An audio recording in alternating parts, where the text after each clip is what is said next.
വേണ്ടിയിട്ട് ഉള്ളിയും തക്കാളിയൊക്കെ ഒന്ന് വേവിച്ചെടുക്കുക. അതിന് വേണ്ടിയിട്ട് ഒരു ഉള്ളി, ഒരു തക്കാളി, അത് വലിയ തക്കാളി ആയതാണ് ഒരു കഷ്ണമാണ്, ഒരു കഷ്ണം ഇഞ്ചി, ഒരു 10 അല്ലി വെളുത്തുള്ളി,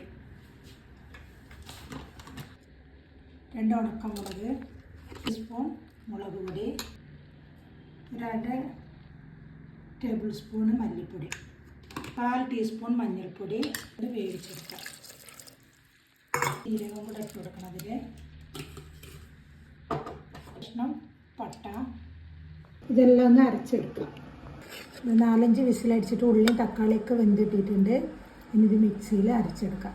പാൻ വെച്ച് അതിലേക്ക് ഒരു 1.5 ടേബിൾ സ്പൂൺ ഓയിൽ ഒഴിച്ചു കൊടുക്കാം. ഇതിലേക്ക് പനീർ ചെറിയ കഷ്ണമായിട്ട് മുറിച്ചതൊന്ന് ഫ്രൈ ചെയ്തെടുക്കാം. ഫ്രൈ ചെയ്യാൻ ഇഷ്ടമില്ലാത്തവർക്ക് അത് അങ്ങനെ ഇട്ട് കൊടുത്താലും മതി.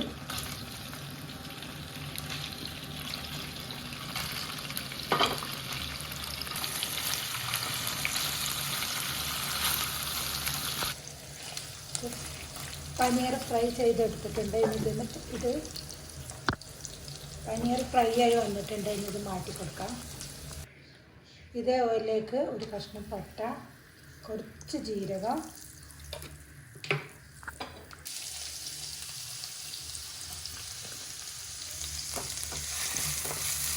നന്നായിട്ട് വഴറ്റിയെടുക്കണം.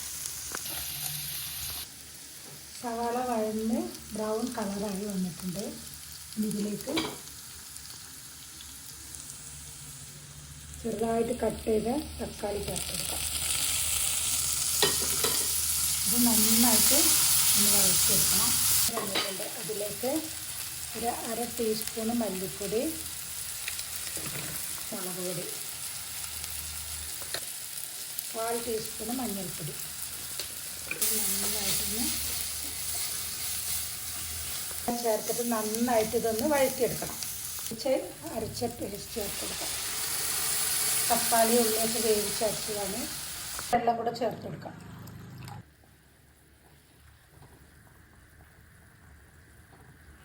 തിളച്ച് വന്നിട്ടുണ്ട്. ഇതിലേക്ക് 1 ടേബിൾ സ്പൂണ് ടൊമാറ്റോ സോസ് ഒഴിച്ചു കൊടുക്കും.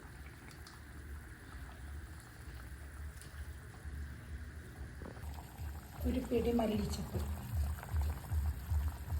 പുറത്ത് മാറ്റി വെച്ച പനീർ ചേർത്ത് കൊടുക്കാം.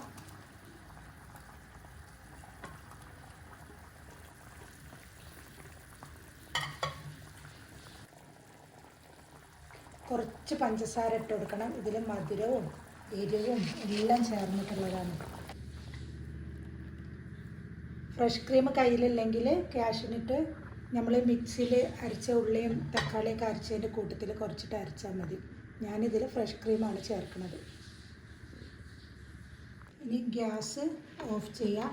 ഇതിലേക്ക് ബട്ടർ ഒരു പീസ് ഇട്ട് കൊടുക്കുക. അതിന് മുകളിലായിട്ട്